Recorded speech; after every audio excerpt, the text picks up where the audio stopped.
Have you noticed how some of the biggest geopolitical shifts start quietly, almost like background noise? One day it's just a defense contract. The next day it's a signal that the strategic map of an entire region might be changing.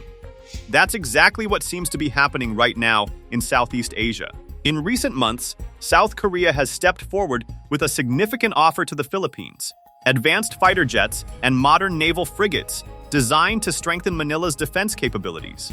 On the surface, it sounds like routine military cooperation. Countries buy weapons from allies all the time. But in this particular neighborhood, where maritime disputes, strategic alliances, and superpower rivalries constantly overlap, moves like this rarely go unnoticed. And yes, one country in particular is paying very close attention: China. The timing alone tells a story. Tensions across the South China Sea, known in Manila as the West Philippine Sea, have intensified in recent years. Coast Guard standoffs, naval patrols, and strategic exercises have become almost routine. Against that backdrop, the Philippines has been steadily rebuilding its military after decades of underinvestment. For a long time, the country relied more on diplomacy and alliances than on hard power. But the security environment around it has changed fast, and Manila knows it. So the government has been modernizing, step by step.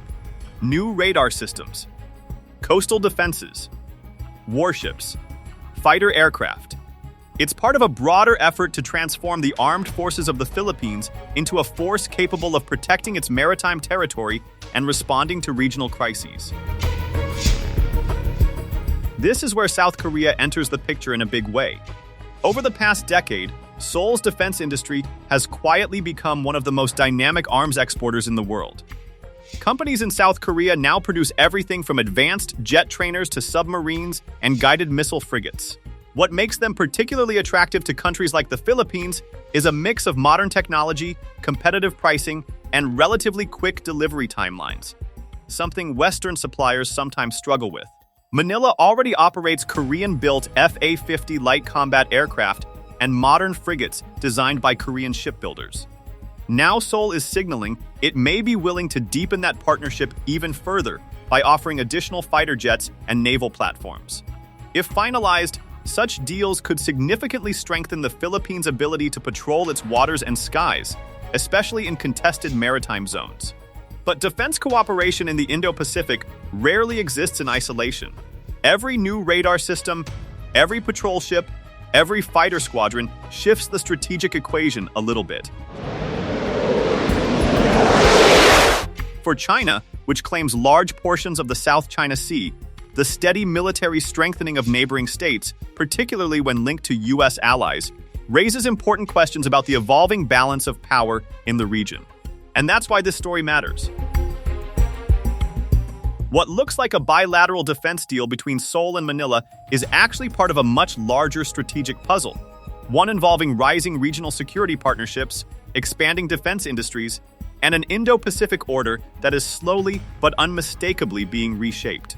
The real question now is not just what weapons South Korea might supply to the Philippines. It's what those weapons could mean for the future of power, deterrence, and stability in one of the world's most contested maritime regions.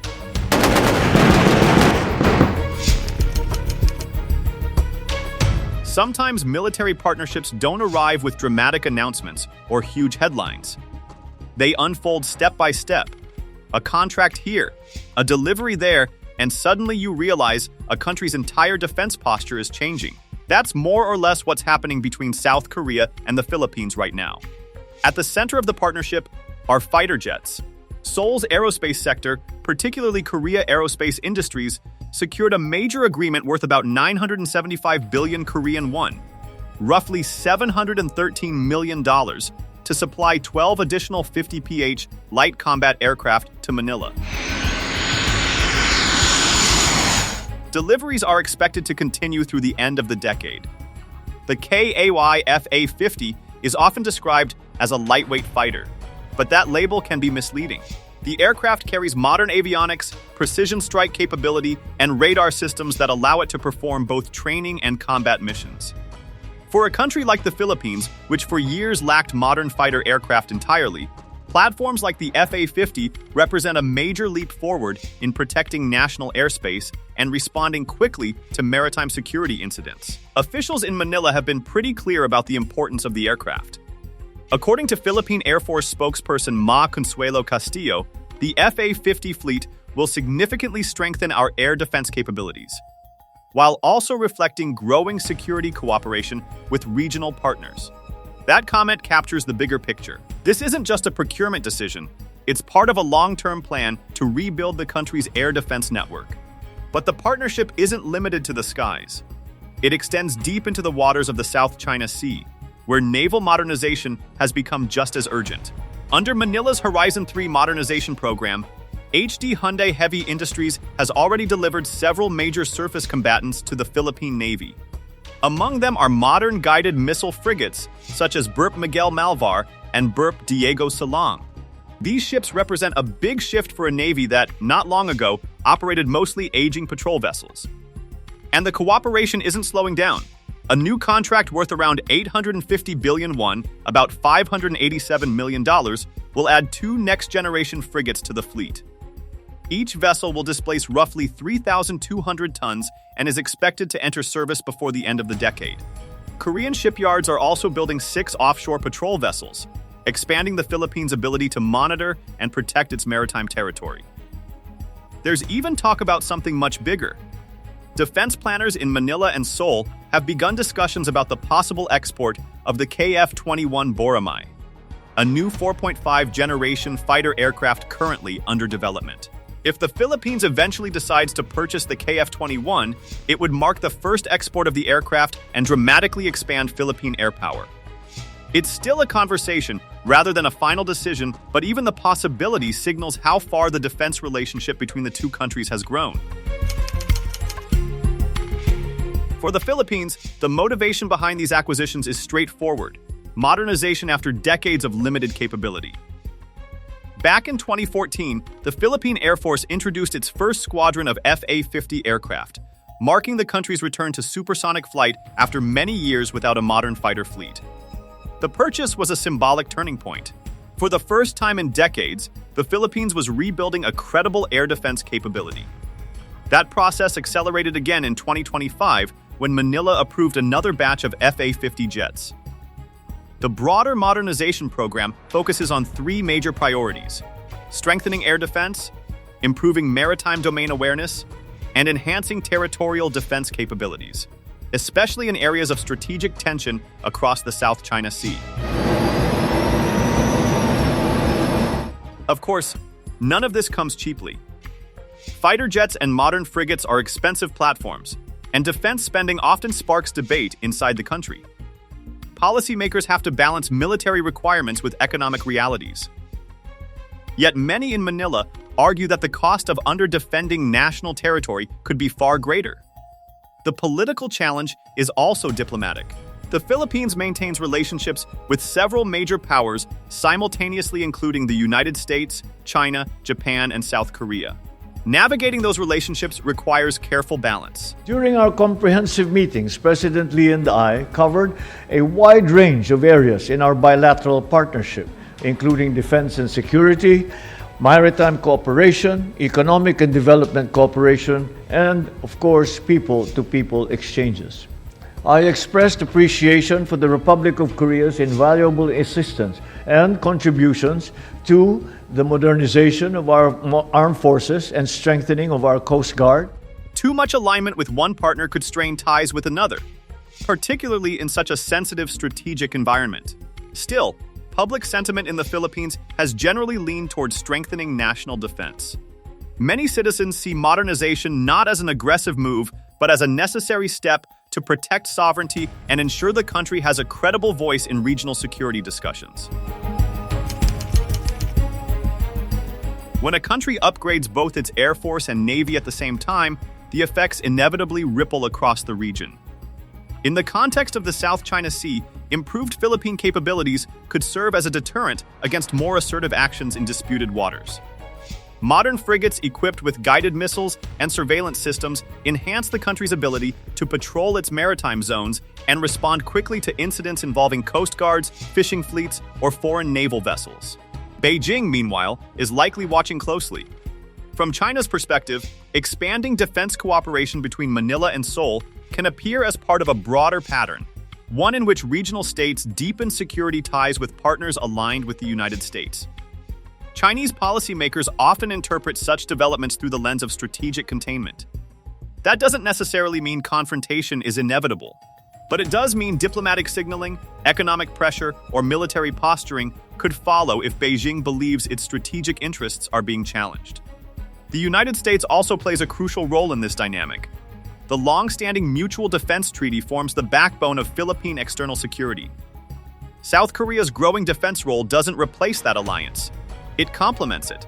In many ways, the expanding partnership reflects a wider trend across the Indo-Pacific. Security networks are becoming more interconnected rather than centered on a single alliance structure. For South Korea, these deals represent more than just business. Over the past decade, Seoul has worked aggressively to transform its defense industry into a global export powerhouse. Fighter jets, armored vehicles, naval ships, and missile systems built in South Korea are increasingly appearing in military inventories across Europe, the Middle East, and Southeast Asia.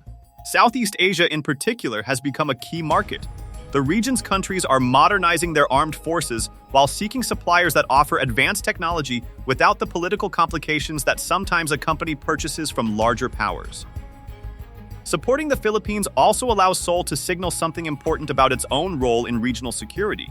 South Korea traditionally focused most of its defense posture on the Korean peninsula. But as its industrial and diplomatic reach grows, Seoul is gradually becoming a more visible security partner across the wider Indo-Pacific. Interestingly, it is doing so without overtly positioning itself against China. Instead, the narrative coming from Seoul tends to emphasize stability, cooperation, and capacity building among partners. Despite the advantages, these deals also come with practical challenges. Operating advanced fighter jets and modern warships requires far more than simply purchasing them. Pilots must be trained, maintenance crews must be established, spare parts supply chains must be maintained, and long-term sustainment budgets must be secured. For many countries, the real cost of a weapon system emerges years after it is delivered. There are also diplomatic risks. China could interpret the strengthening defense relationship between Manila and Seoul as part of a broader strategic alignment against its interests. In response, Beijing might apply economic pressure or increase its own military presence in contested waters. Budget constraints represent another concern. Defense modernization programs stretch across many years, and economic fluctuations can complicate funding commitments. Even with those challenges, the growing partnership between South Korea and the Philippines reflects an important shift in regional security architecture. Instead of relying solely on traditional alliances, countries across Southeast Asia are diversifying their defense relationships. Partnerships with South Korea, Japan, Europe, and others are becoming increasingly common. This creates a more complex and potentially more resilient network of security cooperation. For China, the message is subtle but clear. Regional states are not standing still. They are strengthening their own capabilities and building partnerships that support principles such as freedom of navigation and open sea lanes.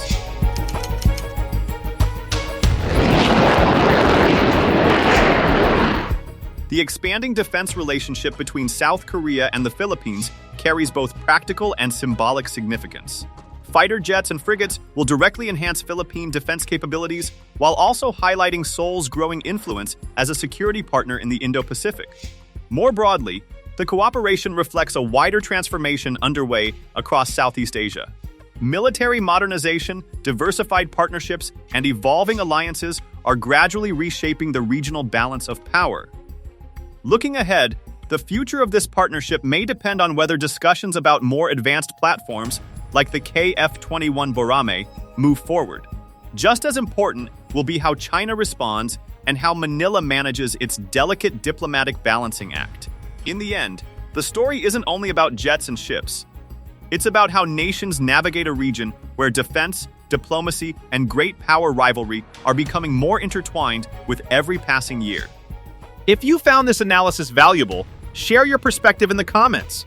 Your insights help deepen the conversation and sharpen our understanding of evolving regional dynamics. Thank you, and we will see you soon in our next geopolitical discussion.